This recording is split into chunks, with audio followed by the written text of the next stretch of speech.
Without objection, the chair may declare the committee in recess at any point. Without objection, the gentleman from Texas, Mr. Luttrell, will be sitting on this panel. A discussion, the gentleman from Pennsylvania, Mr. McKenzie, the gentleman from California, Mr. Correa, the gentleman from Texas, Mr. Green, are permitted to sit on the dais and ask the witnesses questions. Purpose of today's hearing is to assess a threat of and efforts to combat human trafficking ahead of major events that will be held in the United States, such as the 2026 FIFA World Cup, which will begin in June. So we have a very short time frame to get our act together in the 2028 Los Angeles Olympics, along with the 250th anniversary of the United States of America. I recognize myself for an opening statement. This is the third hearing of the Bipartisan Task Force on Enhancing Security for Special Events in the United States. Task Force that provides us a unique opportunity to evaluate the range of threats facing upcoming mass gathering events. Most importantly, as I stated, FIFA World Cup, America's 250th anniversary. Over the past several months, we've examined historic security incidents at major events, engaged with federal law enforcement on emerging threats, such as malicious drone activities, which are one of the biggest threats. We've held in-depth discussions with security leadership from FIFA and the Olympics. These discussions have informed our work to provide legislative solutions to protect these events and ensure that they showcase American leadership. In fact, the legislation this task force is working on to counter adversarial drones at these events recently passed in the House National Defense Authorization, which we were very pleased to see. I want to thank the White House for working with us to get that language in there and passed into law. When we first established this, Ranking Member Poe and I agreed that human trafficking associated with these events would be among the various challenges that need to be addressed. This is an issue that's near and dear to my heart. I know it's near and dear to the ranking member's heart. It's one that's a very tragic story that we've seen up front, close and personal, and especially with Miss Courtney Litvac, who I have had the honor to be associated with, and from her family to work, getting her appointed to the White House Advisory Council on Human Trafficking, a person who experienced grave danger and abuse at the hands of these traffickers. I know she has her personal story to tell, but I was so glad that God blessed us and saved her life and brought her home. Millions of people, though, will be subjected to forced labor and sexual exploitation. They are every day. As we prepare to host the largest international sporting event in history, it's essential that law enforcement, advocacy groups, industry partners, and the federal government work together to disrupt trafficking operations to protect the most vulnerable amongst us. There are about an estimated 27.6 million people being trafficked worldwide. That's an astounding number. 77% in forced labor, 23% in sex trafficking, and men and boys account for 57% of victims, women and girls for 43%. It occurs every day in the United States and across the globe. This crime remains hidden to a large extent. The experiences of survivors are not told as often as they should. Their courage in sharing their stories, like Ms. Litvac, often have helped law enforcement learn how to recognize signs of exploitation, intercept criminal networks, and rescue victims. I've been long committed to this cause. We call it human slavery. Back in 2017, I was proud to sponsor a bill which became law, and that was the congressional authorization of DHS's Blue campaign. This legislation has enabled the Department of Homeland Security to properly coordinate anti-human trafficking activities and serve as a resource to state and local law enforcement to end human trafficking. I don't think we're anywhere near ending human trafficking, though, unfortunately.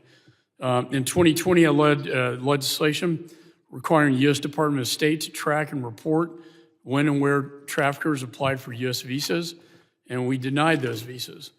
This bill extended the U.S. Advisory Council on Human Trafficking I talked about through 2025. We'll have to reauthorize that to ensure survivors have a platform on that council to advise the president's interagency task force on policies to combat trafficking.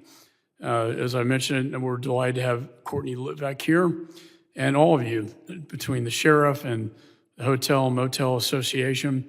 We rely on law enforcement to enforce justice, put a stop on these horrible crimes being committed.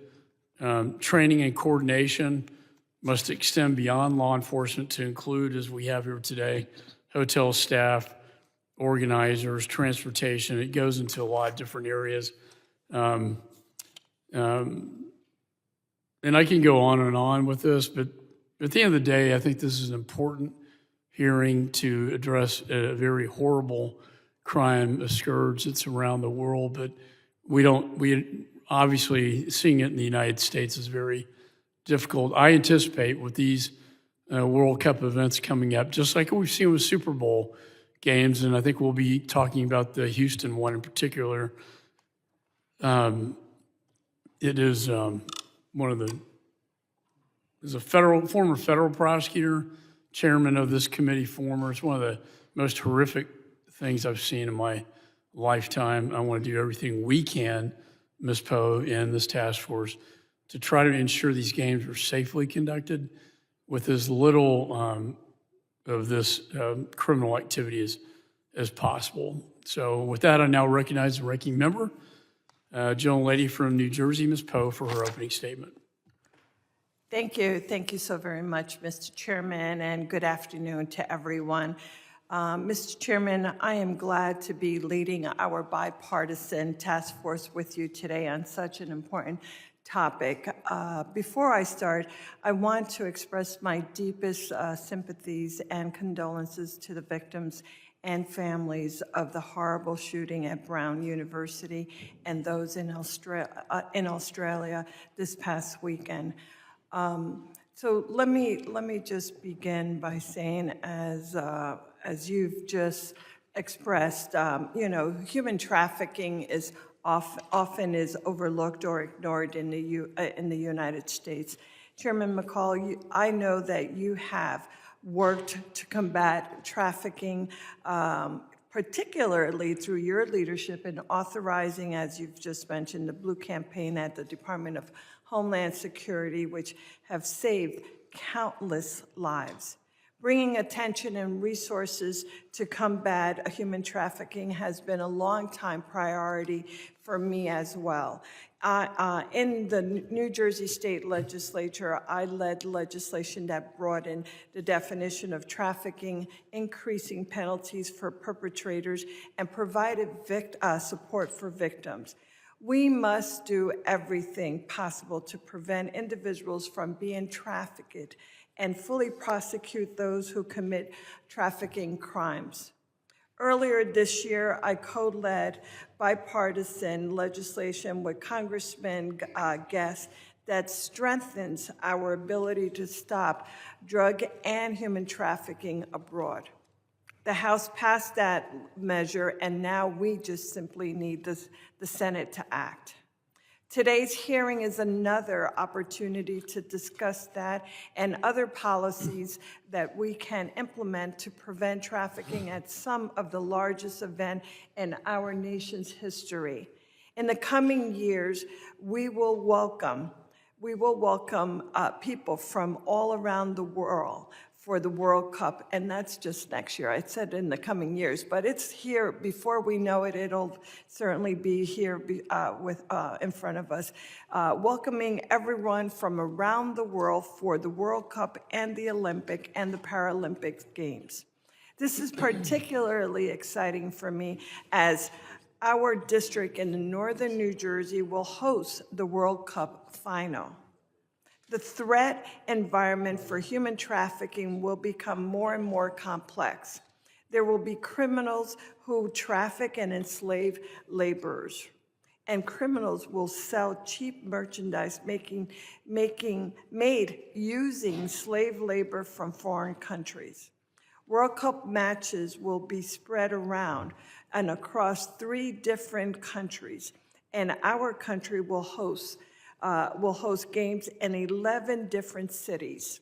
That means that people will be traveling and constantly moving, giving traffickers cover for their illegal and sick behavior. Now is the time to be proactive. We have to make sure that our federal, state, and local partners are trained in how to recognize the signs of human trafficking and force labor trafficking, and are equipped with the resources needed to halt these threats. I am concerned that personnel at DHS, including at the Center for Countering Human Trafficking and Homeland Security Investigations, are being reassigned to other priorities outside of human trafficking and the child sexual exploitation investigations. As members of Congress, we have a responsibility to raise public awareness on human trafficking, and this hearing is a good step in that direction. Mr. Chairman, I certainly thank you for doing this. I look forward to hearing from our witnesses who really have been on the front line on all of this. So thank you to each and every one of you for participating, for being a part of this, and for sharing your stories. Thank you, Mr. Chairman. I yield back. I thank the ranking member. Other members are reminded that opening statements may be submitted for the record. Without objection, I want to submit this letter from Airlines for America discussing their participation with the DHS Blue campaign and preparations for the World Cup. Without objection, so ordered. We're pleased to have a distinguished panel of witnesses before us here today to discuss this important and sensitive topic. And I ask that our witnesses please rise and raise their right hand. Do you solemnly swear that the testimony you will give before the Committee on Homeland Security of the United States House of Representatives will be the truth, the whole truth, and nothing but the truth, so help you God? Thank you. Please be seated. Let the record reflect the witnesses have answered in the affirmative. And now I'd like to formally introduce our witnesses. First, Mr. Jonathan Thompson is the Executive Director and Chief Executive Officer of the National Sheriff's Association, an organization that represents the interest of over 3,000 sheriffs in the United States and their deputies. Ms. Courtney Litvac is the Director of Survivor Leader Initiatives for No Trafficking Zone, a nonprofit dedicated to disrupting and dismantling human trafficking by advocating for the creation of no trafficking zones that implement high-risk penalties and crimes for predators that prey on children and adults. Ms. Litvac, as I mentioned, is a survivor of human trafficking, and her advocacy has truly been extraordinary and incredible. Ms. Yasmin Vafa is the co-founder and executive director of Rights for Girls. Her advocacy focuses on the intersection of race, gender, and systematic violence. Rights for Girls has driven key legislative reforms at all levels and raised national awareness around the criminalization and survivors of sexual violence. Ms. Elisa McCoy is the Vice President of Programs and Impact at the American Hotel and Lodging Association Foundation. In her role, she works to bolster and expand AHLA's foundation's programs to broaden impact, including No Room for Trafficking initiative. Ms. Megan Lundstrom is the Chief Executive Officer of Polaris, a role in which she leads national strategy operations and partnerships that integrate advocacy, research, and technology to prevent and disrupt trafficking. Her leadership has reinforced Polaris's role as a collaborative, survivor-led thought partner advancing intelligence, coordination, and field stewardship. I want to thank all of you for being here today. And with that, I recognize Mr. Thompson for 5 minutes to summarize his opening statement. Good afternoon, Mr. Chairman, Ranking Member Poe. I want to thank you both for leading this really important task force, and I'm so honored to be here. And I'm also happy to see that this is a bipartisan approach, because we do need that. Today, I want to address a critical and often hidden danger that lurks amid the fun and excitement of some of our mass gatherings: human trafficking. These events, whether concerts, festivals, sporting events, they draw millions together in celebration. But unfortunately, they create huge vulnerabilities exploited by traffickers.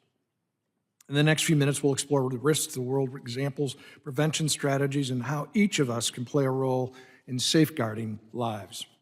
Mass gatherings amplify trafficking risks due to their scale, chaos, and, quite honestly, the unknowns. Crowds provide noisy cover for predators to spot, groom, and steal victims. Too often, vulnerable youth, runaways, or those seeking temporary work. High-traffic venues like stadiums, fairgrounds, and urban festivals see spikes in opportunistic crimes.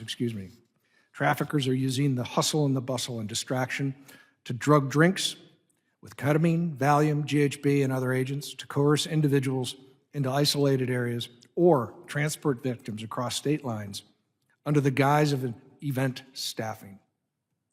The U.S. Department of Homeland Security notes that events like the Super Bowl, FIFA games, Summer Olympics, and big concerts are historically correlated with increased trafficking reports, with the sick criminals blending into the throng to sell victims for sex or forced labor. Consider that during large-scale events, hotline calls to the National Human Trafficking Hotline surge by up to 20 or even 30% in host cities. Victims are frequently lured and promised VIP access with free tickets or jobs, only to face coercion through debt, bondage, threats, or violence. Domestically, post-event investigations reveal that hotel rooms turned into brothels and parking lots as handover points. These are not isolated incidents. These are patterns. They are enabled by transient populations and lax oversight. Prevention demands a multi-layered approach. Event organizers must train staff to see something, say something. Protocols, spotting the signs like branded tattoos, malnourished individuals avoiding eye contact, or groups with mismatched ages and behaviors. Perhaps with law enforcement like the Blue Campaign, we can provide toolkits for secure ticketing, well-lit perimeters, and victim-centered reporting applications. Technology aid, 2, facial recognition at entry points and AI-monitored CCTV can flag anomalies without infringing privacy. Governments should mandate anti-trafficking clauses in event permits, while NGOs and law enforcement deploy mobile response teams. On a different note, but similar, the sheriffs want to thank the committee and the House for including language in the NDAA that allows us, with proper training and guardrails, to mitigate drones at mass gatherings, another safety initiative welcomed, very welcomed. But change starts with us. I tell people, you see a young person looking lost or controlled, approach safely and alert authorities via 1-888-373-7888. Let me repeat that, 888-373-7888. We should also work to gain accountability and good working relationships from the venues. All of us can help transport mass gatherings from Serengeti-like hunting grounds into safe, fun events as they're intended. Mr. Chairman, I want to veer off topic for just 1 minute, if I may, and let the committee know that the Sheriff's President, Association's President, Sheriff Chris West of Canadian County, Oklahoma, and I have been reviewing the drug boat missile strikes recently. It seems to us that any time you keep drugs like cocaine and fentanyl from reaching American shores, then kinetic action is saving American lives. And there is a connection. There is a connection to human trafficking. The cartels own it, they oversee it, they operate it, and they are relentless in how they approach things. Thank you for your interest. We appreciate this. It is a growing problem, but we must focus on this, and I cannot tell you how much the sheriffs appreciate your collective efforts. Thank you very much. Thank you, Mr. Thompson. I now recognize Ms. Litvac for 5 minutes to summarize her opening statement. Thank you to the members of this critical task force and primarily to Chairman McCaul, who is a dear ally of mine for many years, and also to Ranking Member Poe. My name is Courtney Litvac, and I am honored to be here today to testify about the scourge against humanity, particularly addressing human trafficking at mass gatherings. I am representing the No Trafficking Zone and all of the victims and survivors, just like me. I pray my testimony will help you understand how and why money, power, control, and lack of truth of this sophisticated crime are imposing destruction and brokenness throughout our nation. The annual global profits from forced labor and forced sexual exploitation have risen to over an estimated $236 billion. Today, I will highlight some of the devastating effects human trafficking has on its millions of victims and their families, as well as the human heart and soul. I also want to focus on the contributing factors and intersections of increased human trafficking during mass gatherings and events, including but not limited to FIFA World Cup, the Super Bowl, and the Olympics. NTZ is a nonpartisan nonprofit whose mission is to prevent, combat, and eradicate human trafficking by creating no trafficking zones throughout the world. This takes survivor-led solutions, unity, and mobilization, trauma-informed training, intelligence gathering, legislation, and victim-centered education. No Trafficking Zone dismantles human trafficking by breaking it down into identifiable markets, building and informing operational models and task forces that implement tangible, real-world solutions. One of those major markets sits at the intersection of sports, entertainment, and sex and labor trafficking. In 2020, the NTZ Game Over initiative was launched at NRG Park in Houston, Texas, the busiest stadium and sports entertainment complex in America, hosting more than 6 million visitors annually. NRG Park became the first certified no trafficking zone sports and entertainment venue in the world. Today, some of NRG Park initiatives with no trafficking include our updated survivor-led signage that was recently unveiled throughout the venue in both English and Spanish. This NTZ Game Over initiative model turns a stadium and massive event venue from a passive location into an active deterrence and response versus reactive environment to prevent and combat human trafficking in all of its forms. NTZ is also training other states and sports stadiums to become no trafficking zones. Alongside our national-led Survivor Sports Committee, No Trafficking Zone is honored to partner and work closely with our incredible impact partners such as HIDA, Harris County Sheriff's Office, HSI DEA, National Child ID, and many more. No Trafficking Zone does not operate in isolation. We help build and support multi-agency task forces that bring local, state, and federal partners to dismantle organized crime and transnational networks. NTZ serves as the human trafficking coordinator for HIDA, a high-intensity drug trafficking area task force that integrates local, state, federal law enforcement agencies. Through the Game Over initiative, NTZ works directly with HIDA intelligence analysts that track trafficking trends surrounding major gaming events. An example, earlier this month, our analysts tracked over 600 live illicit sex advertisements during a local NFL game. National hotline data and law enforcement reporting consistently show increased enforced labor procurement and sex trafficking activities surrounding major sporting events and mass gatherings. The NTZ Game Over initiative has received national recognition, including earlier this year, the NFL Alumni Association and Pro Football Hall of Fame, bestowed to our unwavering CEO, Jacqueline Alludo. NTZ also serves as the FIFA Human Rights Committee. On that committee in Houston, Texas, where we are actively training law enforcement and partners. Now, survivor leadership is so important. It is embedded in every single NTZ model. Survivors like myself understand grooming, coercion, recruitment, and movement patterns better than anyone else and than traditional security models can identify. I, myself, went from being sex trafficked by a Romeo and gorilla pimp during the 2017 Super Bowl in NRG Park's parking lot and surrounding hotels to working with NTZ and the Harris County Task Force at NRG Park to combat the very crime that once ensnared me. One heartbreaking incident I will never forget occurred just hours after I physically ran for my life. Following nearly 3 years of being trafficked, I was reunited with my family. As surreal as that was, I remember seeing my dad running towards me in the airport terminal, only for him to run right past me.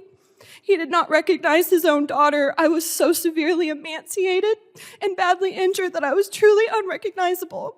And less than 2 weeks later, I met one of the most remarkable leaders and fathers who had been searching for me and praying for my safe return home, Congressman Michael McCaul. I went from being one of his constituents to being groomed and sex trafficked from my own high school in his district. I will never forget Congressman McCaul and my angel Larissa coming to check on me, sitting with me, talking with me, and listening for hours at my childhood church. He can attest to both my profound physical and psychological scars, but I was alive and I was finally home. I remember wondering if it was real. Could I truly be here telling the congressman about what I had just escaped from, narrowly surviving? That is how immensely blessed I feel to be sitting here before you all today. I am blessed. I am a child of God. I am a miracle. I escaped, but so many others have not, like all of the experts here sitting alongside me know, and many have lost their lives to this evil. At times, the enemy tries to burden me with survivor's guilt, but God reminds me to look the devil in the face and declare, you intended to harm me, but God intended it for good to accomplish what is being done now, the saving of many lives. Genesis 50:20, my life verse. I stand before you today not bearing the outward appearance of the horrors I endured, as many survivors do not, but because of the blood of Jesus, I am reborn, no longer made in my trafficker's image, but in his. This is the true nature of the battle we face if we hope to come close to eradicating human trafficking in our nation and world. As scripture reminds us, be strong in the Lord, for our struggle is not against flesh and blood, but against the rulers, authorities, and spiritual forces of evil.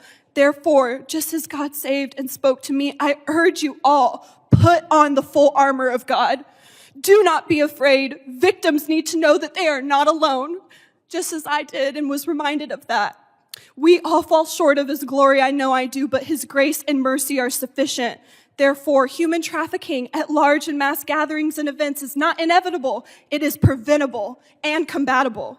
I am proof of this. When we treat sports and entertainment venues as trafficking markets, build an informed task force, collaborate with federal law enforcement, integrate intelligence, and center survivor leadership, we move from awareness to action and from reaction to prevention.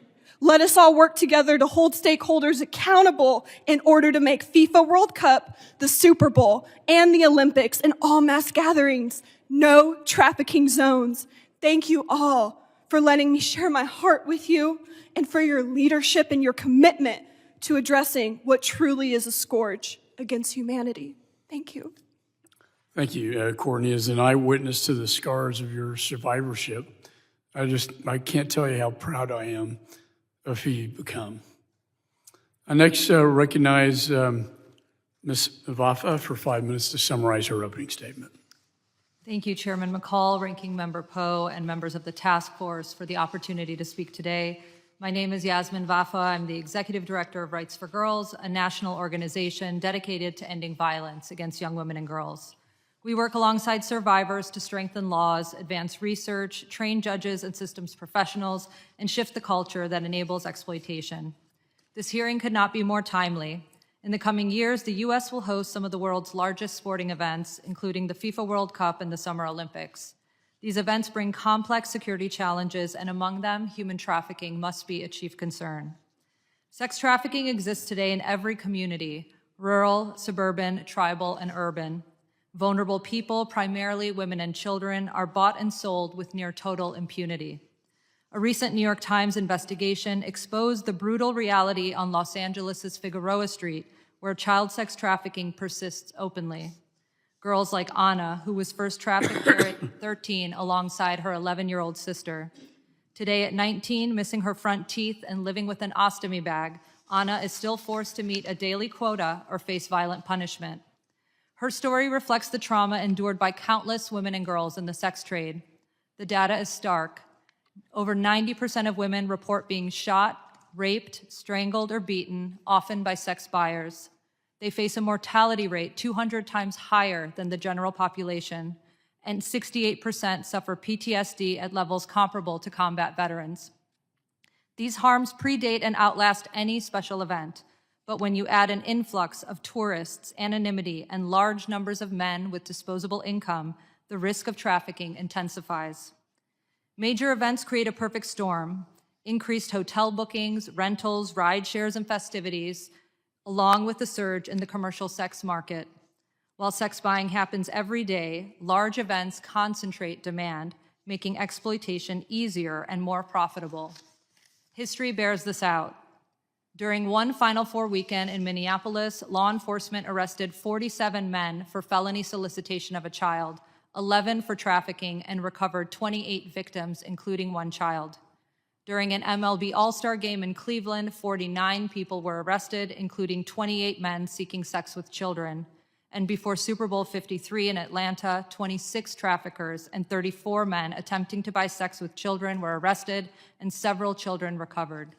The pattern is unmistakable. Where demand spikes, traffickers follow.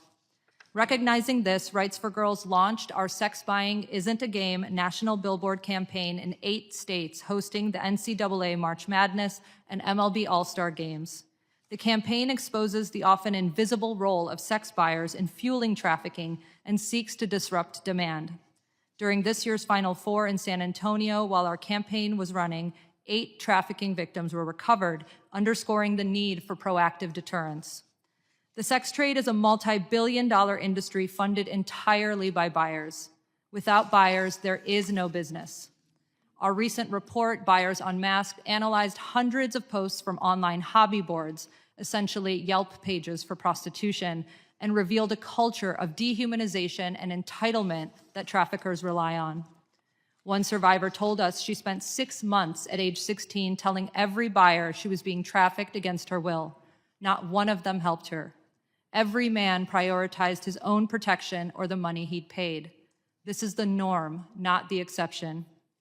As one buyer in our report stated, the goal is find them, F them, forget them. This mindset is the invisible engine of trafficking at mass gatherings. If we're serious about preventing trafficking at major events, our policies must address the true driver of this harm, the demand created by sex buyers. To that end, we recommend 1, targeting the demand. Prioritize deterrence operations focused on buyers at large events as a form of trafficking prevention. Mandate all federally funded programs to reduce trafficking include demand reduction tactics. 2, supporting survivors. Ensure all recovered victims, children, and adults are never criminalized and are immediately connected to comprehensive trauma-informed services. 3, promoting accountability. Pass and enforce laws that hold all exploiters accountable, using buyer fines to fund services, mandating buyer accountability programs that shift mindsets, and enhancing penalties against those driving the trafficking market. This year, we worked with survivors to pass such laws in California and New Hampshire. When the stadium lights dim and fans pour onto the streets, no one should be treated as entertainment or sport. The evidence is clear, the solutions are known. What remains is our courage to act. Thank you. Mr. Buffett, let me just comment as well. As a former federal prosecutor, for too long, the victims were treated as the criminals and not the criminals. And I think we've changed that to a large extent, and thank you for offering that. We need to continue to raise that awareness. The chairman now recognizes Ms. McCoy for 5 minutes. Good afternoon, Chairman McCaul, Ranking Member Poe, and distinguished members of the task force. Thank you for the opportunity to testify today on the lodging industry's efforts to prevent human trafficking as we prepare for major events that will draw millions of international visitors to the United States. My name is Eliza McCoy, and I serve as Vice President of Programs and Impact at the American Hotel and Lodging Association Foundation, where I lead our human trafficking awareness and prevention initiatives. I'm proud to be here today with valuable partners from the National Sheriff's Association, Rights for Girls, Polaris, and No Trafficking Zone, many of whom I've worked with previously.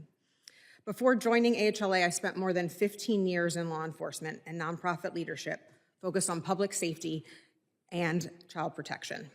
As an investigator in a district attorney's office and later leading outreach, training, and prevention efforts at the National Center for Missing and Exploited Children, I've seen the devastating realities of this crime up close. I've devoted my career to this issue and to helping survivors overcome their trauma. Now I have the privilege of working for an industry where preventing human trafficking is both a core value and a collective effort.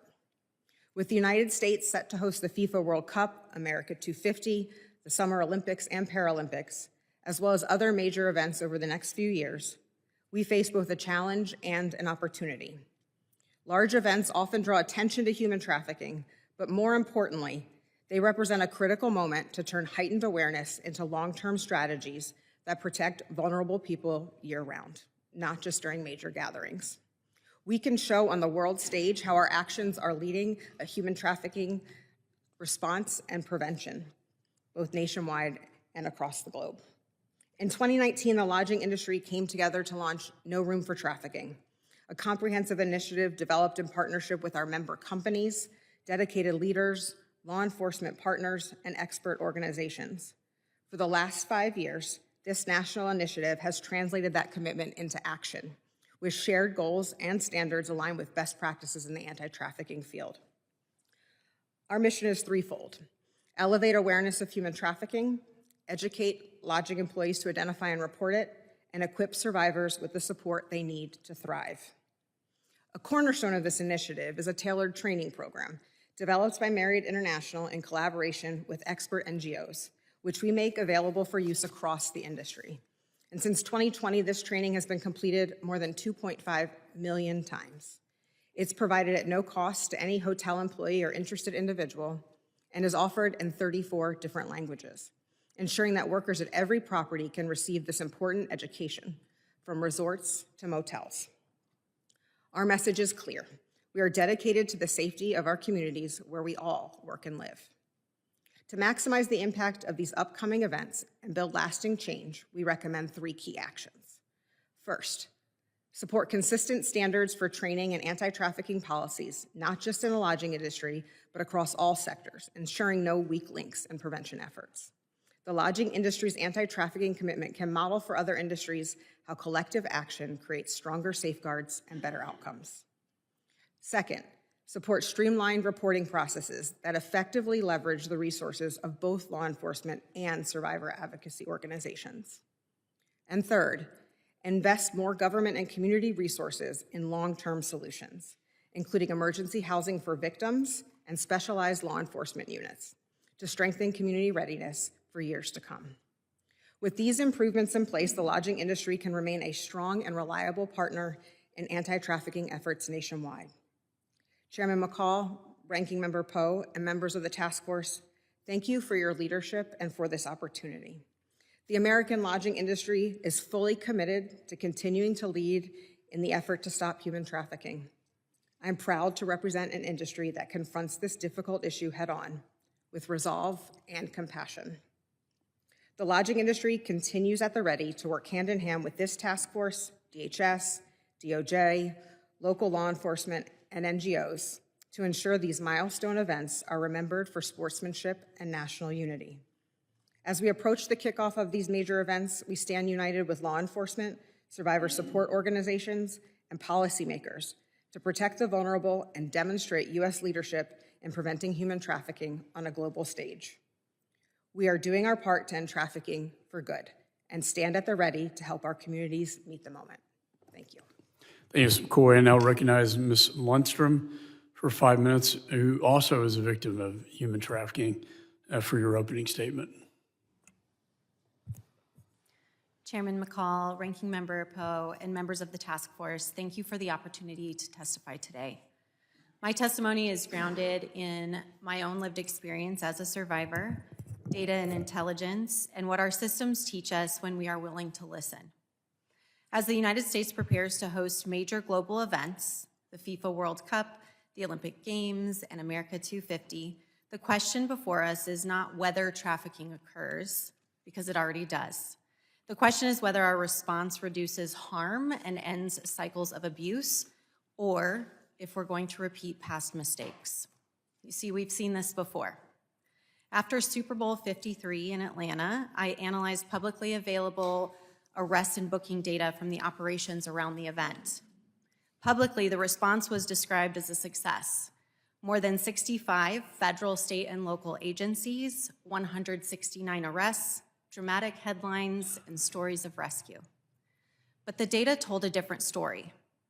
Half of the arrests were vulnerable and victimized women, while fewer than 10% were traffickers. 14 of the women were arrested even when indicators of victimization were present in their booking records.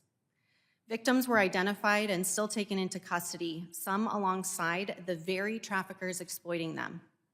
Enforcement focused heavily on individuals selling sex, while buyers and traffickers, almost entirely men, were far less likely to face serious or lasting consequences, including the startling reality that 1/3 of the men arrested on trafficking charges were released on their own recognizance within days. In other words, we knew who the victims were and who their perpetrators were, and we didn't treat them as such. Since 2019, Georgia has only seen a total of 4 federally prosecuted human trafficking cases involving adult sex trafficking victims, despite the scale of enforcement activity around that single major event. Of those 4 cases, 2 were dismissed, and 1 got 57 months, and 1 was still pending at the time of this analysis. Of the cases that were dismissed, 1 of those traffickers was arrested again on new trafficking charges, and at that time finally got 130 months sentenced. This teaches us an essential lesson. Arrest numbers alone are not a measure of success in anti-trafficking efforts, nor are they an efficient use of federal or state funding and resources in and of themselves. History only repeats itself when institutions fail to learn. And the good news is we've learned a lot. Historically, our focus at major events has been entirely on sex trafficking. That narrow lens has left a blind spot: labor trafficking. Major events require rapid temporary workforce expansion, construction and teardown, hospitality, sanitation, transportation, security. These jobs are often filled through layers of subcontractors and labor brokers that obscure responsibility and limit oversight, creating ideal conditions for exploitation: wage theft, document confiscation, debt bondage, and threats of retaliation. Despite this known risk, one that the International Labor Organization estimates is 5 times more prevalent than sex trafficking, the U.S. has no national data on labor trafficking indicators tied to major events. That gap does not reflect a lack of prevalence. It reflects a missed opportunity to identify victims and hold traffickers accountable. This is where the Department of Homeland Security can play a decisive role. Labor trafficking is a crime of fraud and coercion. It undermines lawful labor markets and allows bad actors to profit with minimal risk. When DHS enforcement prioritizes identifying traffickers rather than defaulting to arrest-based responses toward exploited workers, it improves intelligence, strengthens cases, and restores system integrity. The lesson from Atlanta is clear. Accountability is strongest when enforcement is led by data and intelligence, and investigations are driven by outcomes rather than headlines. Anti-trafficking efforts must extend beyond the moment and concept of a rescue. Criminal records remain one of the greatest barriers to survivor stability, yet many survivors, especially of labor trafficking, are excluded from relief. At the federal level, there is no clear mechanism to vacate convictions tied to one's trafficking. As Congress prepares for World Cup and other global events, this is the moment to apply what we already know. Large events test our systems. They reveal whether we choose learning over repetition, accountability over optics, and justice over myth. Polaris stands ready to support Congress and federal agencies in doing exactly that. Thank you, and I look forward to your questions. Thank you, Ms. Ludstrom. I now recognize myself for 5 minutes of questions. When I authorized the Blue campaign into law, it was designed to work with law enforcement, to partner with them, but also industry stakeholders like the Hotel Motel Association that was being, exploited in itself by these traffickers to really help combat the scourge of human trafficking. Ms. McCoy, can you give us an update on your say your relationship with the Blue Campaign and how well is it working today? Thank you. Yes, I'm happy to. We are strong partners with the DHS Blue Campaign. We meet regularly to align our tactics and strategies and training and community outreach and awareness raising. And we certainly think they continue to benefit from our ongoing support, particularly as they are making great strides in integrating survivor perspective and lived experience in the work that they do. And we are happy to stand alongside them in those efforts. That's excellent. I'd like to talk about it over the last 4 to 5 years. We've had almost 500,000 unaccompanied children that came into this country, primarily at the hands of drug cartels, sex traffickers. It was one of the largest human trafficking events in the United States, really, of our lifetime. Of those 500,000 children, more than 90,000 were sent to sponsors or who were unvetted, essentially, unvetted sponsors, or to homes where no home study was conducted. In other words, and I saw this, where 10 children would go to one house as a sponsor of the 10 children. Doesn't take a rocket scientist to know what's going on here. It was a perfect storm for child sex trafficking, and now, unfortunately, it is occurring. Mr. Thompson, I think in your role, you're best equipped to give us a sort of a prognosis of this problem, and how do you see their vulnerability going into these FIFA World Cup games and the Olympics, as well, and how can we protect them? Mr. Chairman, you've bookended the situation very well. We believe it is about 400,000. We don't know, let's be honest. The records that were developed and used from all indications and all reports and briefings I've received from the government are deeply disturbing, and our inability to find and assure this Congress and the nation's public that these individuals are not dead, are being trafficked in one way, shape, or form, including sex trafficking, labor trafficking, and others. And third thing that is deeply, deeply troubling is that the scale of this, if you did simple math, assuming the 400,000 number is accurate, divided simply by the number of counties in this country, 3,087 or 88, and you come up with a pretty damning number. What I can tell you that we're looking at with the administration is how do we get our arms around the data, number one. That's a challenge for them. And number two, then what do you do with the data from a targeting package perspective? Where does it go and how is it followed up upon?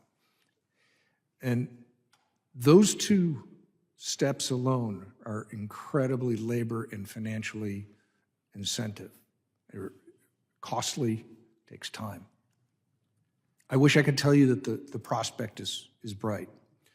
I think there are some incredibly talented people at DHS.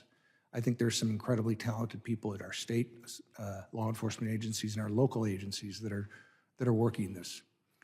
But the numbers are staggering, absolutely staggering. They are staggering, and I want to work with you to make sure we get the data to law enforcement. We know we've documented these unaccompanied children. We have. We know where they went. We don't know where they are, some of them today, but we do know that they are ripe for being, exploited for trafficking purposes. Yeah. And it's our obligation to protect them from these traffickers. So I look forward to working with you and law enforcement on this. Lastly, Ms. Litvac, you worked, your organization worked with the same stadium that hosted the Super Bowl back in 2017 into a no trafficking zone. Houston is going to host the FIFA World Cup next year. Can you tell us a little bit about not only your organization, but how these trafficking organizations operate?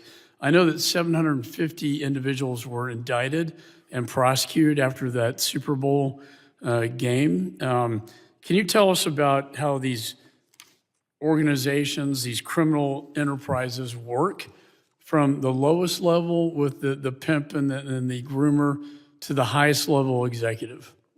Absolutely. Thank you, Chairman McCaul. So I'm so blessed to work alongside the No Trafficking Zone because we are truly a survivor-led and trauma-informed organization, and that's something that NRG Park has taken very seriously as becoming the world's first certified No Trafficking Zone.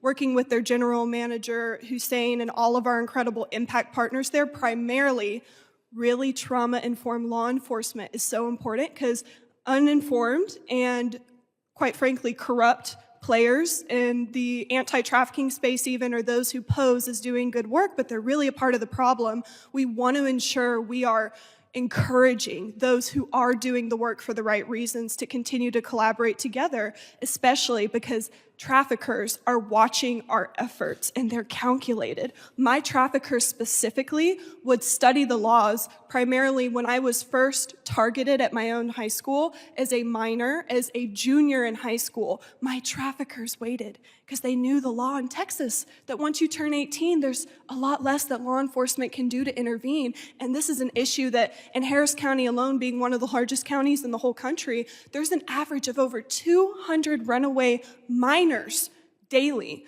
Law enforcement are already so understaffed and overworked and underpaid, but once we understand the themes, the patterns, we study those patterns by bringing survivor leaders to the forefront. So my lived experience in NRG Park and in the surrounding hotels and motels, I was trafficked during the 2017 Super Bowl in February, where the New England Patriots and the Atlanta Falcons came to our city. But where did I meet these illicit sex buyers? So on the lower levels here, beginning in street and gang trafficking, what is one of the #1 markets that is targeted to procure and to exploit already vulnerable individuals?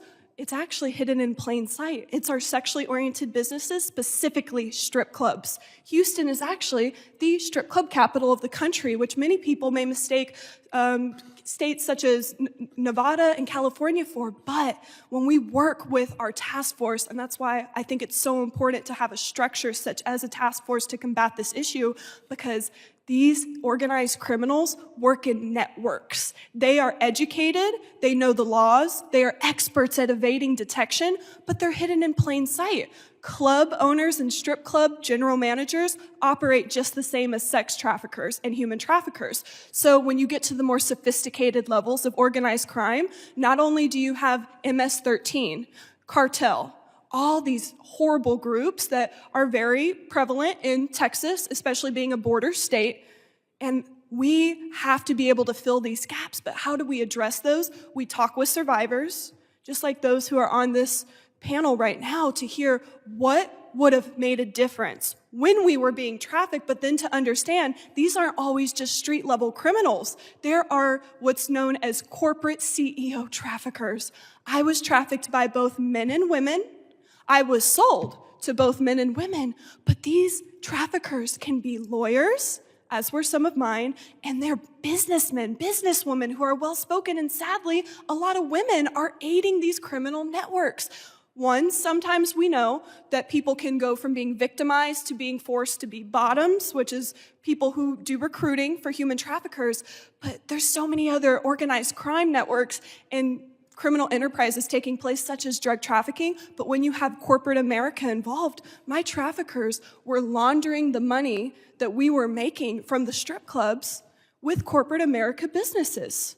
This is something that we have to find more ways to track this crime, because data and mass underreporting is such a huge issue, but especially when victims like myself are under immense threat and pressure by those who will use violence, but force, fraud, and coercion are so important for us to tackle at all levels. And I think, as we talked about the victims being the criminals, in this case, we shouldn't just go after the lowest level of these organizations. We need to go up to the very top, high level. And that's a shame. I know that the FBI is working on several sting operations that we can't discuss today. I wish them the best. And I know when Backpage was taken down by Congress and you were held captive, that had an immense impact on the traffickers. And as you told me, they were very, very upset about that, which is good news. With that, I apologize. I went way over my time, but I guess that's prerogative. I recognize our ranking member, Ms. Poe. Thank you, Mr. Chairman. No problem with me. Thank you. Thank you so very much, Mr. Chairman. First of all, let me just say to Ms.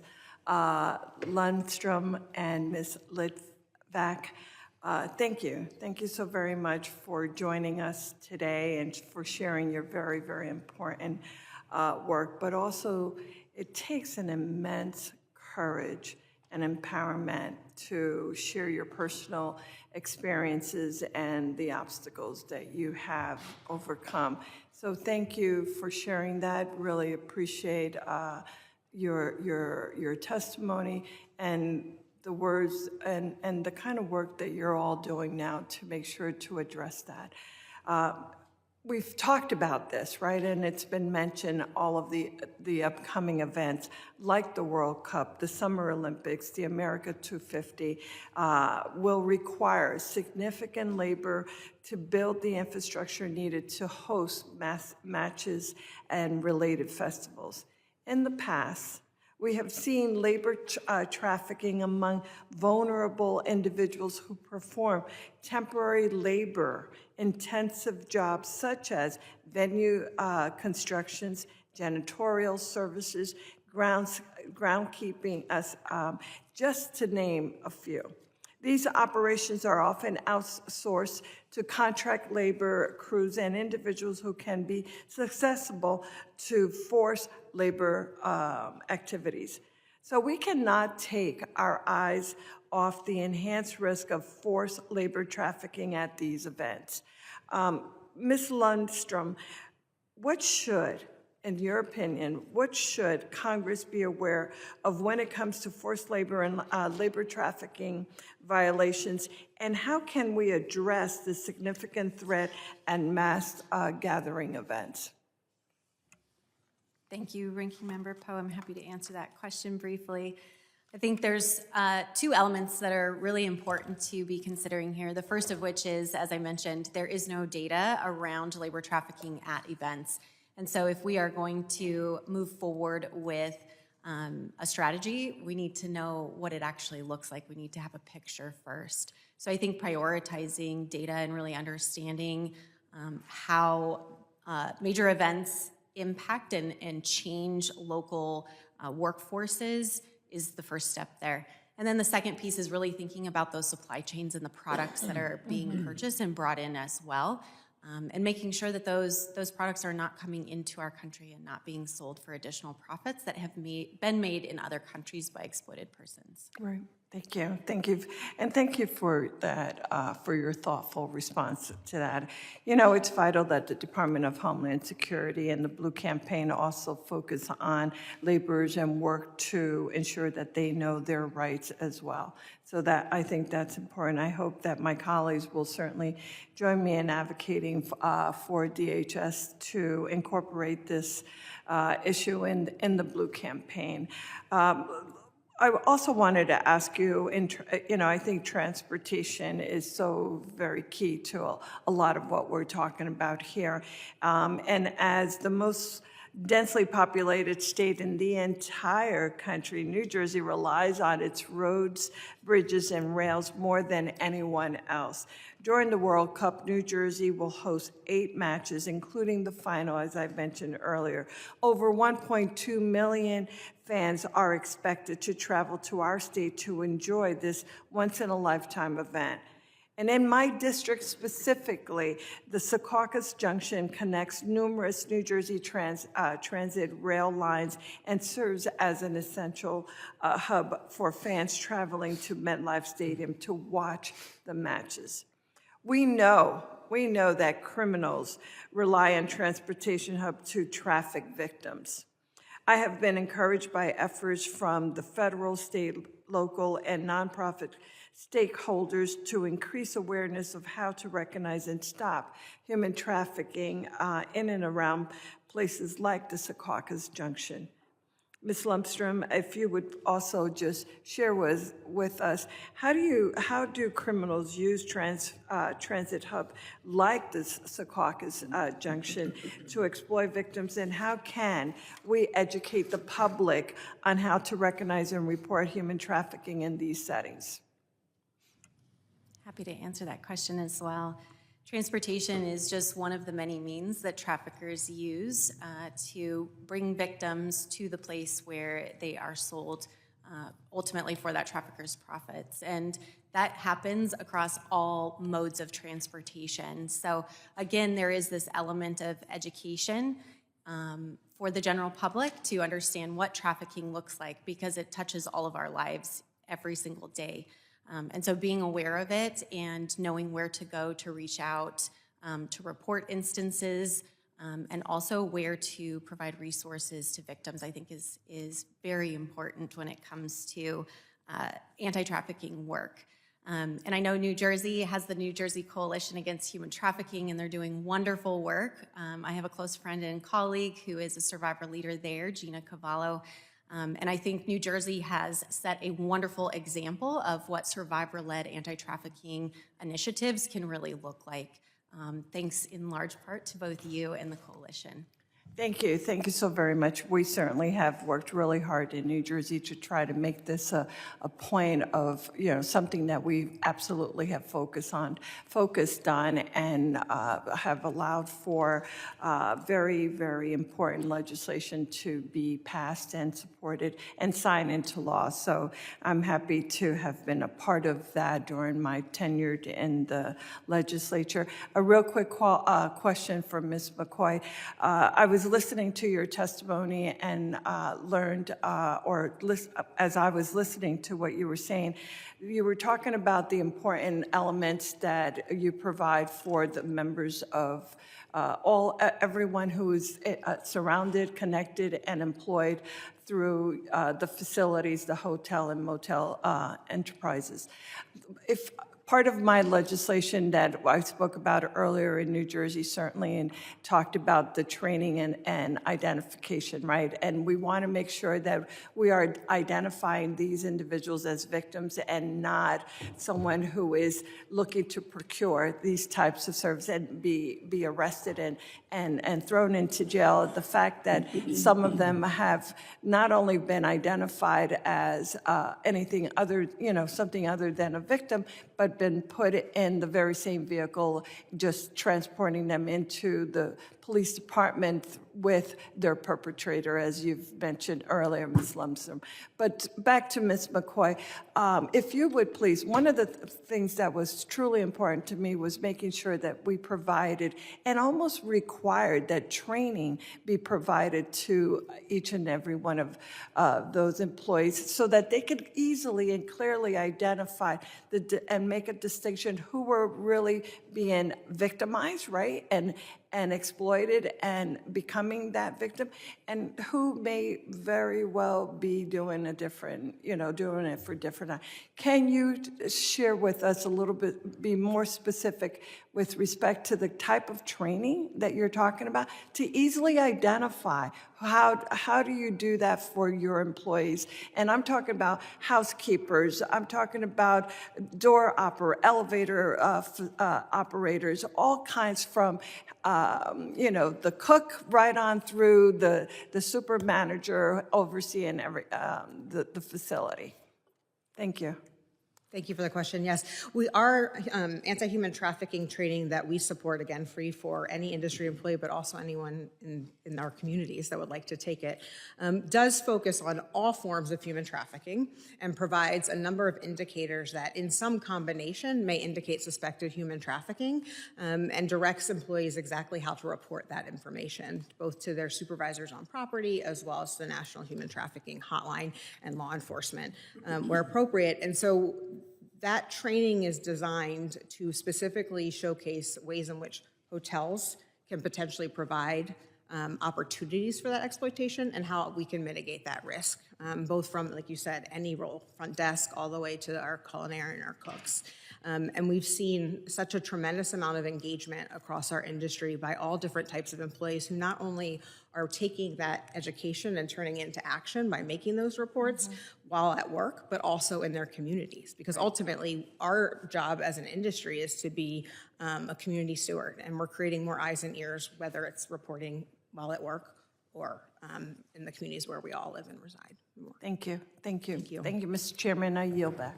Chair recognizes the gentleman from Alabama, Mr. Strong. Thank you, Chairman McCaul, and thank you to the witnesses for being with us today, and to Chairman McCaul and Ranking Member Poe for making this hearing happen. Thank you both. As the United States prepares for several major international events, understanding the trafficking risk associated with mass gathering is increasingly important.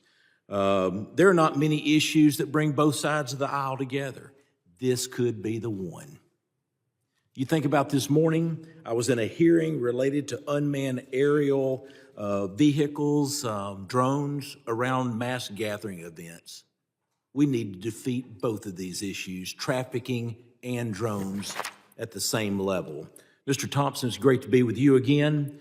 From your perspective, how do mass gathering events like the World Cup strain law enforcement capacity to address human trafficking?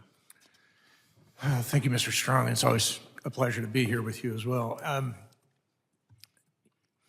There's an enormous strain on local law enforcement today, as you know, as well as I do.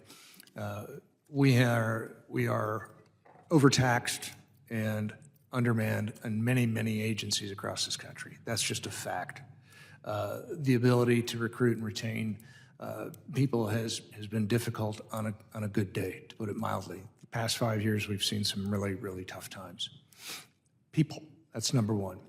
Second challenge is that technology is moving so fast that the criminal element, sadly, is more sophisticated than the most sophisticated Wall Street banks. These are really sharp, very motivated individuals and organizations. They have the best of the best to circumvent being caught, circumvent the investigations, and circumvent the communication systems. And they're doing it as we speak. Absolutely. As those pressures increase, how effective are current information sharing mechanisms such as coordination between federal, state, and local partners and the use of fusion centers in identifying trafficking activities tied to major events? Mr. Strong, this is a soft subject for me. I've been in this job for 11 years, and this has been a number 2 priority for me, is the information intelligence sharing, criminal intelligence sharing from the federal government down to the local level, to the boots on the ground. And it's long overdue, and I think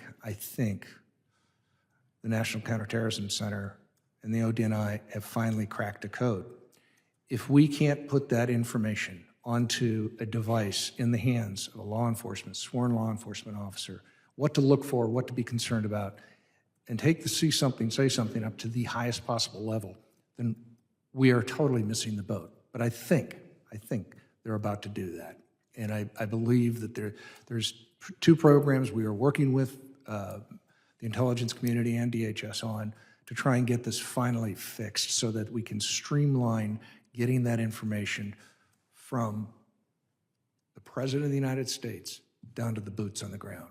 It's possible, it's doable. It's not a technological problem, it's a will.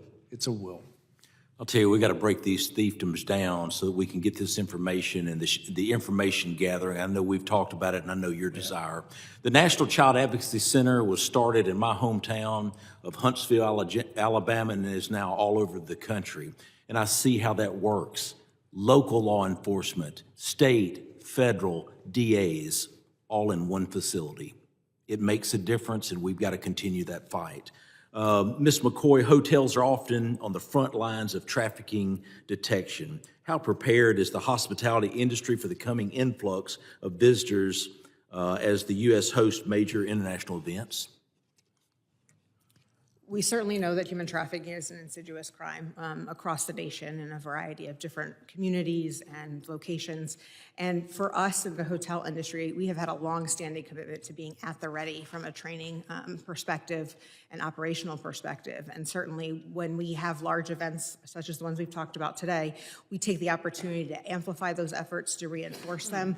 But it certainly is something that has become an automatic component to every employee's experience in our industry, and something that we just continue to double down on when we have the attention and the awareness from these major events. Thank you. Looking beyond preparedness efforts, Ms. Baffa, how do traffickers exploit the high travel volumes during major sporting events?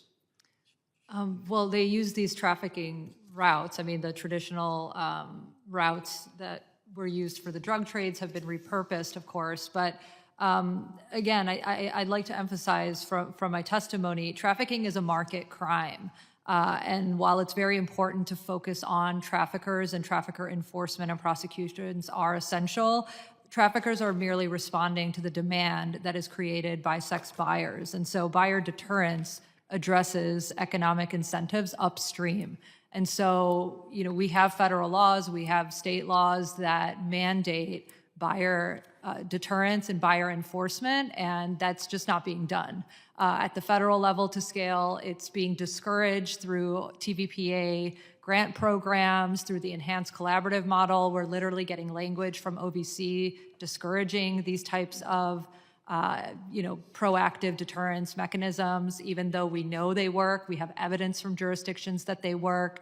And we're just spinning our wheels if we're just going after traffickers until we actually focus on the true drivers of the harm, when we know they inflict just as much, if not more, egregious forms of violence on victims all over the country. And so, yes, it's very important to look at these patterns and detect and respond to the trafficker and exploiters patterns, but it's also very important to be observing buyer behavior through online sex ads. We have evidence. We were just speaking to partners this morning about the PGA Tour. They've been tracking it for several years, looking at baseline online sex ads. They see a surge every time the PGA Tour comes to town. You can see this with many other big events and large-scale events that come to host cities. And so, again, I just want to emphasize the importance of not just looking at traffickers, but also sex buyers when it comes to sex trafficking. Thank you. I'm going to tell you, Ms. Litvac and Ms. Lindstrom, two of the most powerful testimonies I've ever heard. Thank you. Mr. Chairman, I yield back.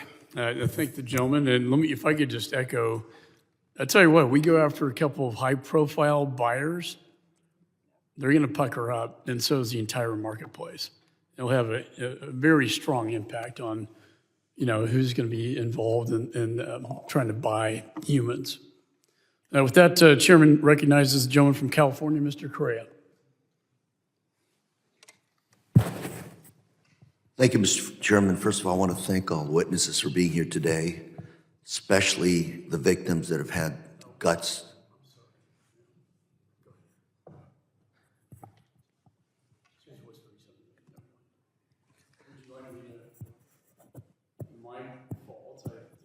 Go ahead, Louis.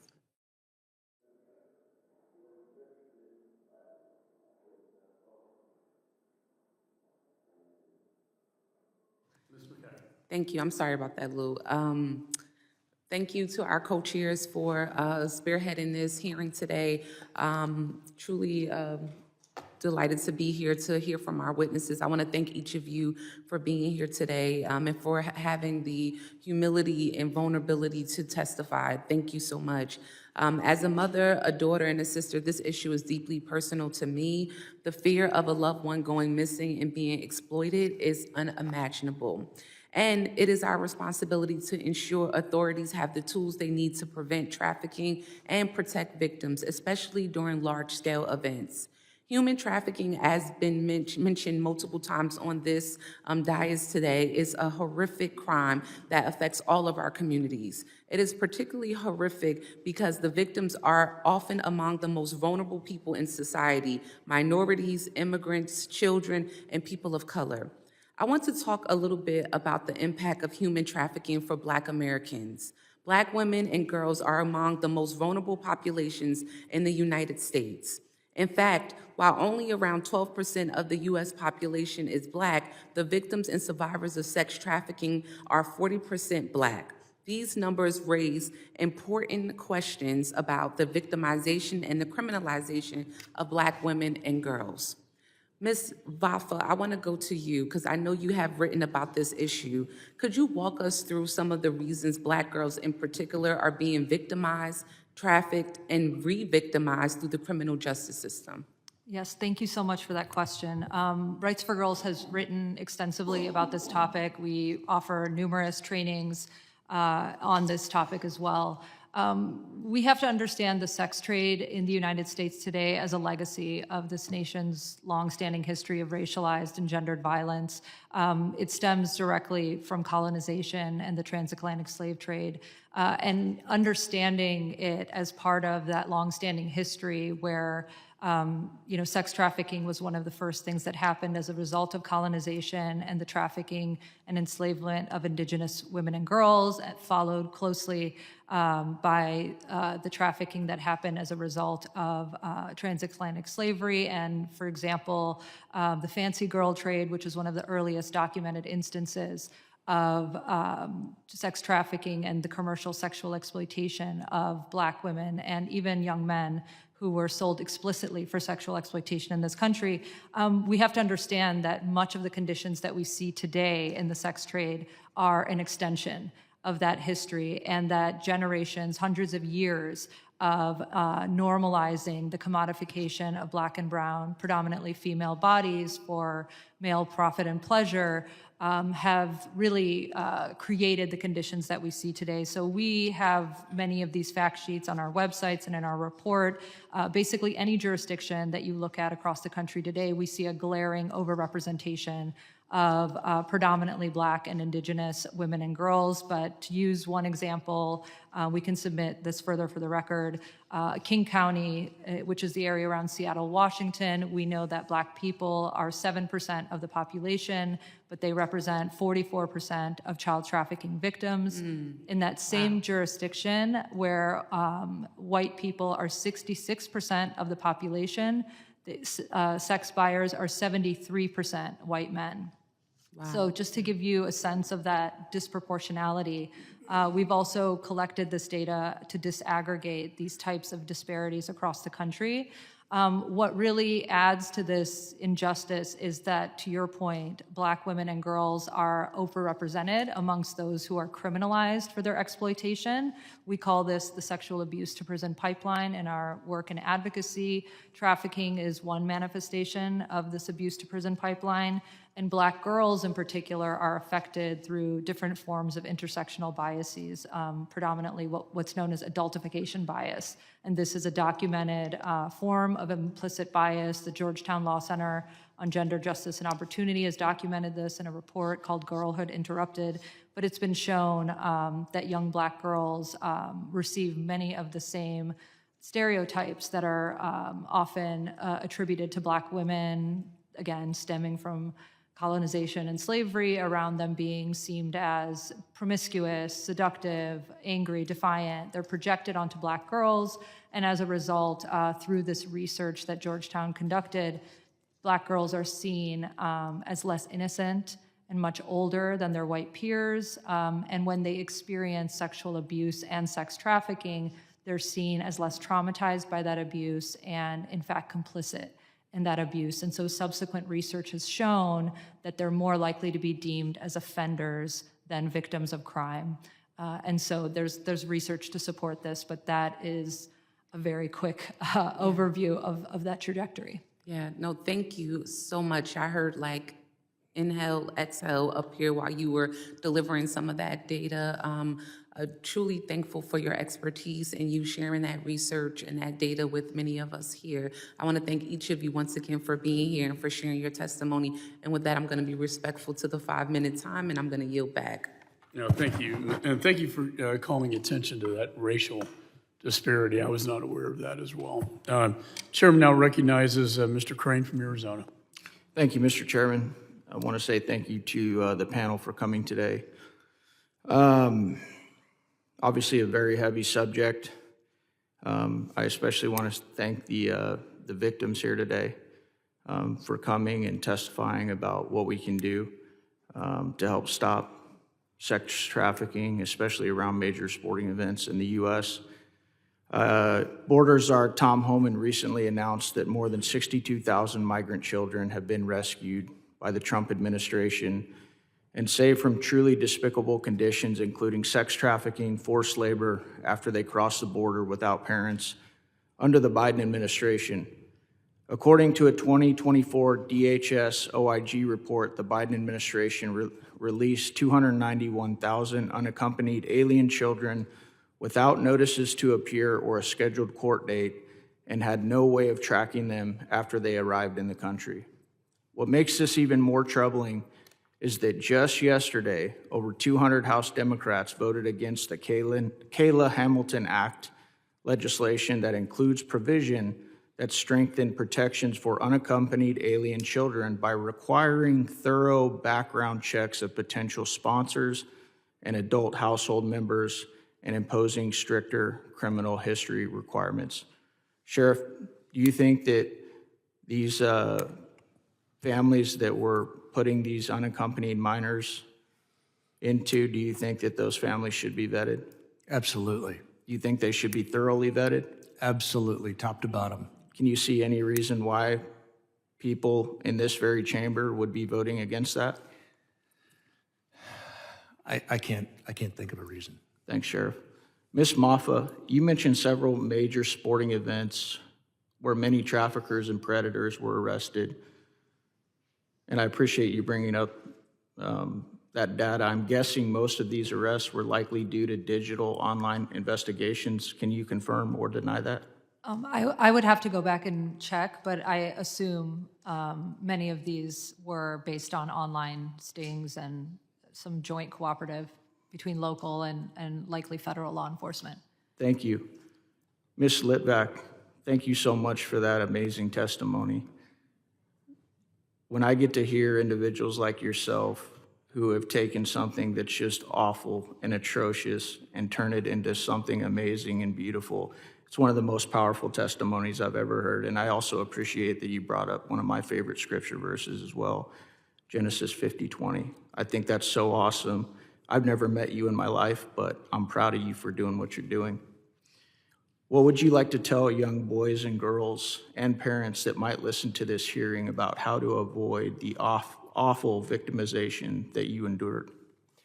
Thank you so much for sharing that and also for acknowledging, this is also a spiritual battle as much as it is physical. Amen. It's pure evil. But what I want people to know, don't think, families, parents, that this can't happen to you and this can't happen, because it happens in our own backyard. No Trafficking Zone understands this happens in every single school district. This happened to me in Katy ISD. There's wonderful teachers there. Some of my best friends work there, but also there's a lot of complacency. So not always are people's intentions malicious, but parents and families need to be on the lookout for vulnerable children. And Jeffrey Epstein in the Ghislaine Maxwell case is a great example of this, who were recruiting and paying other children who were impoverished and who were in marginalized and different communities that were more susceptible to being given, whether it was a couple $100s or an incentive for peer-on-peer recruitment. So anybody can be a victim, anybody can be a trafficker, and anybody can be a buyer as well, but also a procurer of forced labor, and this can happen to any child. And I never want somebody to have to walk through what myself and my family have walked through, and countless other victims, so many who will never get to have their voices heard, and they have a voice, but many people sadly do not make it out. It's 1%. Don't wait until this happens to you, where it should become personal before this happens to you, where everybody takes up arms and covers our communities, our churches, our schools, our institution, our government in prayer constantly. But we're in such a divisive time, and we really need more unity, but also education and awareness. Be prepared before it happens to you. Thank you. My last question, Ms. Lundstrom, you discussed many failures in our legal system to hold traffickers accountable. You went through several examples of arrests and then traffickers not being held accountable. In your opinion, ma'am, what is the disconnect with our justice system, why do you think more of these individuals aren't actually being incarcerated and held accountable? That's a great question, and I wish that there was a single answer. I think there are many different systems failures along the way, and the reality is because we don't have comprehensive data and because we don't share information across information silos, we're not truly able to see a full picture of where those gaps are and how best to address them. And that's actually something that Polaris is working on right now, is a national framework that would help identify risk patterns across industries, coordinate law enforcement and service providers, and deploy resources to where they're needed. But ultimately, it starts with having that data and intelligence and being able to talk about it and look at the different pieces of the story. Thank you. I yield back. If I could just add, Ms. Litvac came from a very wealthy suburb of Houston that was in my district at that time. You wouldn't think this would happen in a place like that, but no neighborhood is protected from this. That's why we introduced the Stop Human Trafficking in School Zones Act to increase the penalties to 5 years in prison, just like we have, the same policy for guns in school zones. Why in the world would we be able to pass that kind of legislation that has a harsh penalty for human traffickers found in school zones? Mr. Thompson. Pass it. Pass it today. Not next week. Pass it right now. Thanks for the endorsement. Gentleman now from California is recognized again, Mr. Correa. Thank you, Mr. Chairman. And again, I want to thank the witnesses for being here today, especially the victims for speaking up. I'm from Orange County, California, probably one of the wealthiest counties in California in the United States. Last I looked, more than 50% of the young girls in juvenile hall were there because of prostitution.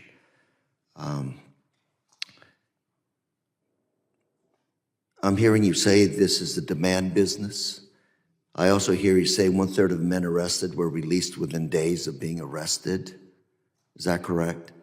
I'm hearing that maybe the laws are there, or are they not? Do we need stronger laws to shame these individuals so that their community knows that they are actually having sex with underage children? Is that what we need to do? Please. Well, I'm not sure if you followed what happened in California, but it was actually very difficult to get felony accountability for buyers of child sex. So this was a huge battle in California. We ended up finally coming to a compromise where, there was a 3-year differential, but this was very difficult. And in our buyers unmasked. You wonder, you have to come to a compromise. Yeah. To move ahead with prosecuting these individuals. Sex crimes are the most underreported crimes there are in society today. And I hear some of you saying we need to wait for data. I don't think we need to wait for data. We know what the hell is going on, okay? Sex slavery. We need to do everything in our disposal to stop this. We're 6 months away from the FIFA World Cup events here in the United States. And to think that we're heading in this direction, do we need to activate volunteer groups, see something, say something, and make sure that we tell these Johns, don't even think about it, because we are going to be going after you. We're going to make sure we arrest you. Your names are going to be publicly displayed. Give me some advice. I want some ideas. What do we do to go after these individuals? So there's multi-pronged things we can do, but I want to first say to Megan's point, and she talked about the traffickers. There was a report by Shared Hope that looked at 134 cases of men buying sex from minors, and 26% served no time, and 69% of those that got sentences had them suspended.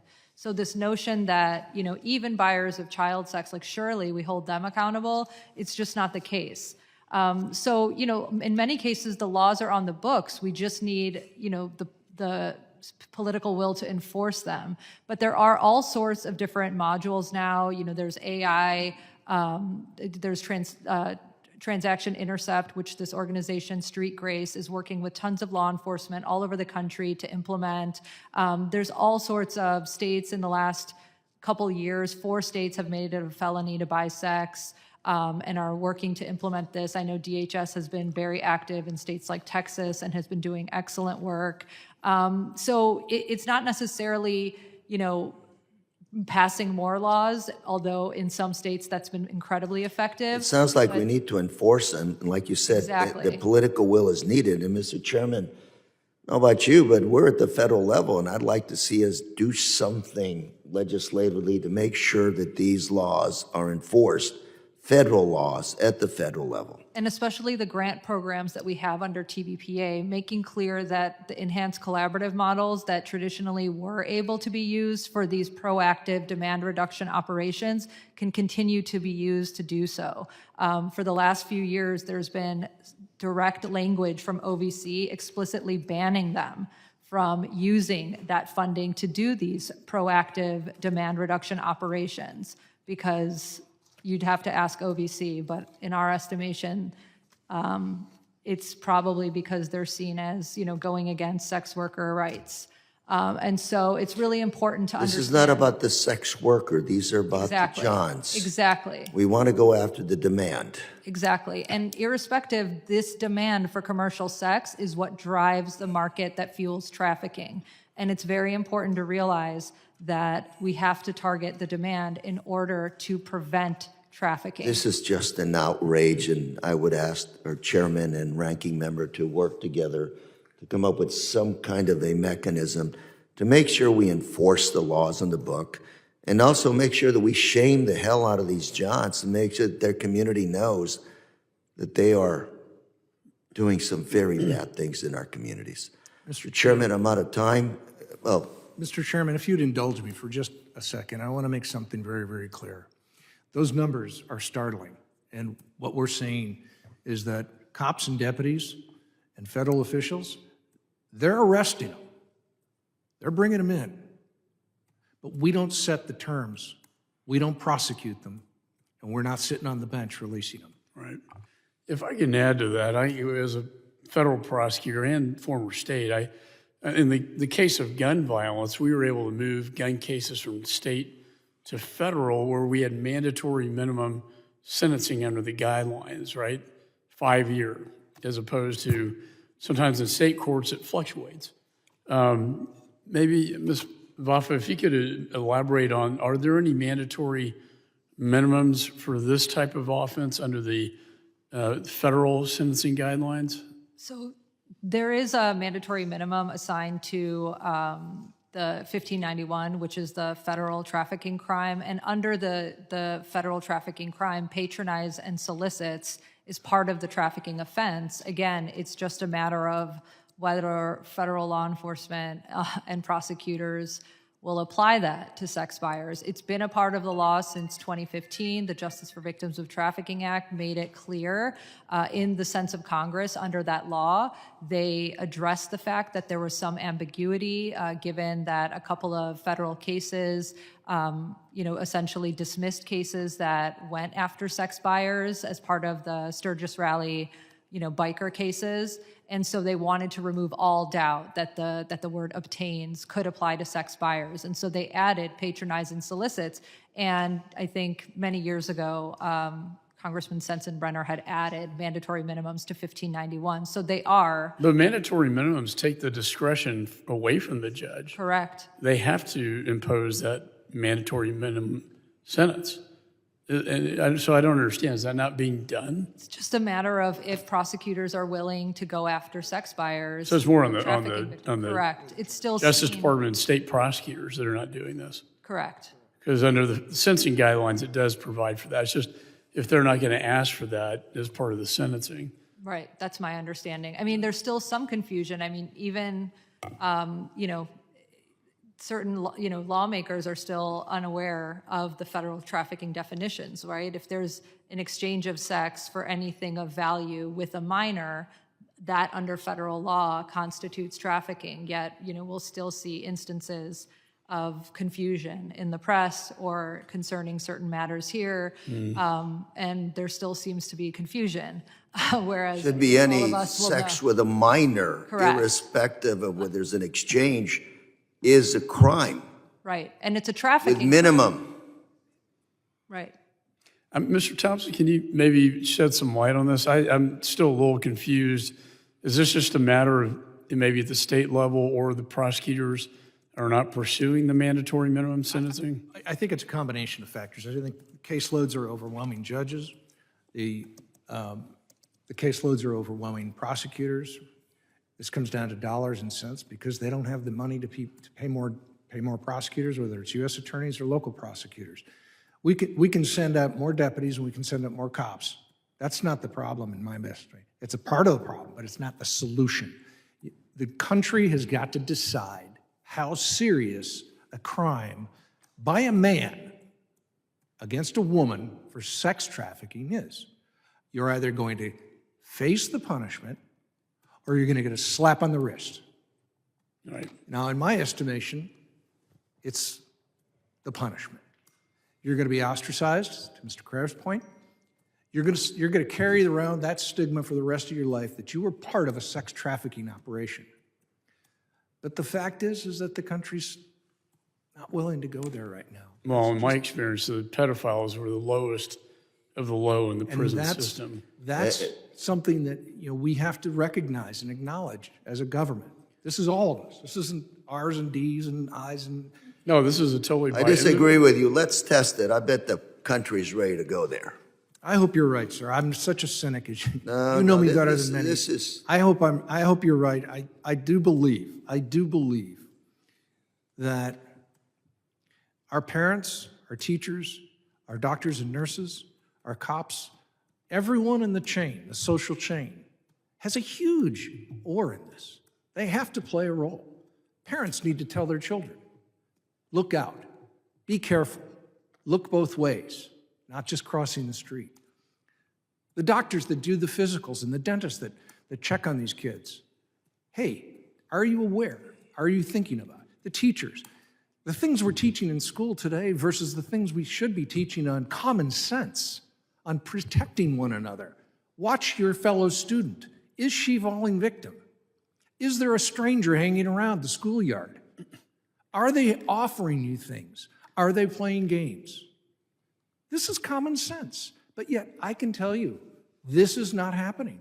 Well, in school districts, like in Courtney's case, they turned a blind eye They absolutely to do. her groomer, who was a student, by the way, and then she was fed to the traffickers like lions. Liability, they're afraid that the trial lawyers are going to run in and sue them till they're dead.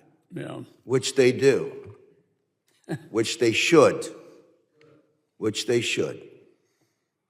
Well, we'd like to follow up on this specific area. I was not aware of the mandatory minimum or lack of enforcement thereof, and perhaps work with you, Mr. Correa, Ms. Poe, and Mr. Stone, and all members of this task force on a solution to this one, because I think this could make a serious dent.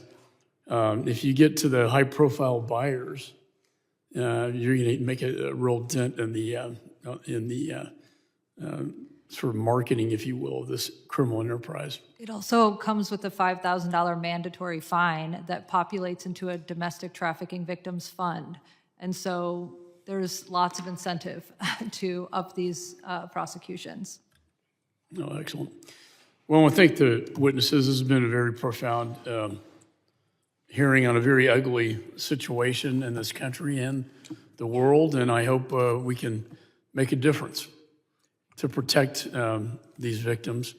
And we have two before us here today, and thank you for your testimony. I know it's not easy to talk about this publicly, and a lot of victims don't, but it was very valuable to this task force. So with that, this hearing stands adjourned, and thank you again for being here.